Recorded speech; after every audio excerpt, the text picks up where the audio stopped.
बार और बेंच से बहुत कुछ सीखा, हमें कानून के मुताबिक फैसला करना होता है।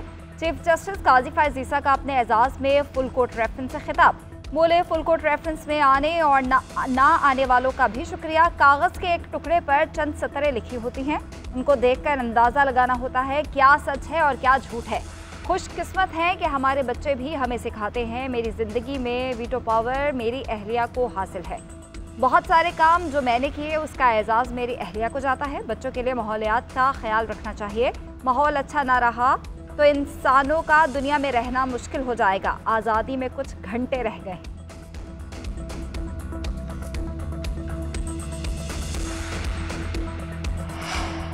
चीफ जस्टिस काजी फायज़ ईसा के एजाज़ में full court reference. Qazi Faez Isa नामजद चीफ जस्टिस समेत दीगर जजेस की शिरकत। फुल कोर्ट रेफरेंस में जस्टिस मंसूर अली शाह और जस्टिस मुनीब अख्तर शरीक नहीं हुए।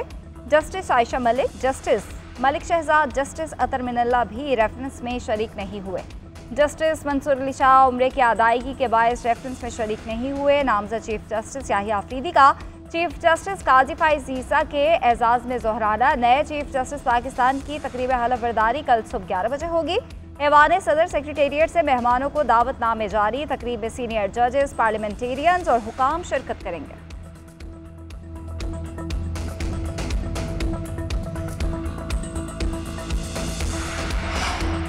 चीफ जस्टिस काजी फायज़ ईसा से बहुत कुछ सीखा। नामजद चीफ जस्टिस याहिया अफरीदी का फुल कोर्ट रेफरेंस से खिताब। कहा, चीफ जस्टिस के साथ कई बार बेंच में इख्तलाफ किया।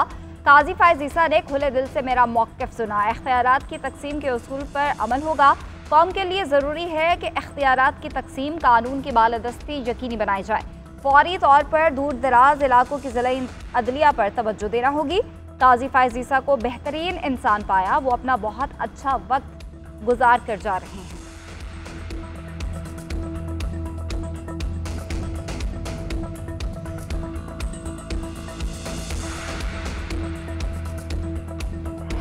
काजी फायज़ ईसा ने अदलिया में मुदाखलत के दरवाजे खोल दिए। चीफ जस्टिस ने अदलिया का दिफा करने की हिम्मत नहीं दिखाई। फायज़ ईसा अदलिया में मुदाखलत पर मिली भगत के मुर्तकब रहे। जस्टिस मंसूर अली शाह ने अलविदाई रेफरेंस में शिरकत ना करने की वजूहात बता दी। जस्टिस मंसूर अली शाह ने रजिस्ट्रार को एक और ख़त लिख दिया। ख़त में कहा गया है कि चीफ जस्टिस ने कहा फैसलों पर अमल ना किया जाए। जजेस में तफरीक के असरात तादीद अदलिया पर रहेंगे।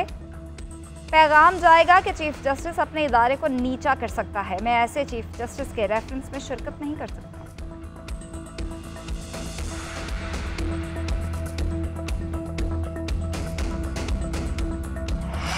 बुशरा बीबी की रिहाई किसी डील का नतीजा नहीं। ऑपोजिशन लीडर उमर अयूब ने कहा कि हुकूमत के पांव से जमीन निकल रही है। महबूब कायद भी जल्द हमारे साथ होंगे। बैरिस्टर सैफ बोले, बुशरा बीबी की रिहाई किसी डील के नतीजे में नहीं हुई। डील करने वाले शरीफ खानदान की तरह लंदन या सऊदी अरब भाग जाते हैं। डील वो करते हैं जो गाड़ियों की डिग्गी में जाते हैं। मुखालिफिन डील करके बेबुनियाद अफवाहें फैला रहे हैं। डील मुखालिफिन की ख्वाहिश हो सकती है मगर हकीकत नहीं।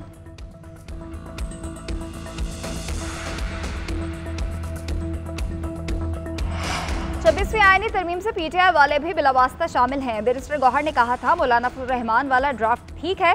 वज़ीर इत्तलात सिंध शर्जील इनाम मेमन ने कहा कि जस्टिस मंसूर अली शाह भी नहायत काबिल एहतराम जज हैं। पीपल्स पार्टी ने कभी अदलिया के खिलाफ मुहिम नहीं चलाई, ना कभी हमला किया। बानी पीटीआई ने जनरल बाजवा की तारीफ में कसीदे पढ़े। बानी ने कहा लाइफ टाइम एक्सटेंशन देने के लिए तैयार हो, इक़्तिदार से ना निकाला जाए। गोल्ड स्मिथ फैमिली बानी पीटीआई के लिए जो कुछ कर रही है वो सबके सामने है।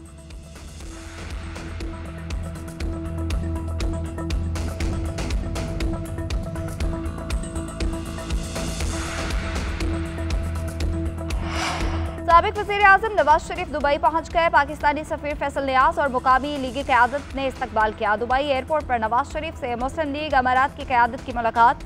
नवाज शरीफ ने लीगी रहनुमाओं को मुल्क की मईशत की बेहतरी के लिए सरमायाकारी करने पर जोर दिया। नवाज शरीफ दुबई के पोस्ट इलाके एमिरेट्स हिल में क़याम करेंगे। नवाज शरीफ दुबई में एक रोज़ क़याम के बाद लंदन जाएंगे। 29 अक्टूबर को सदर नून लीग लंदन से अमरीका रवाना होंगे।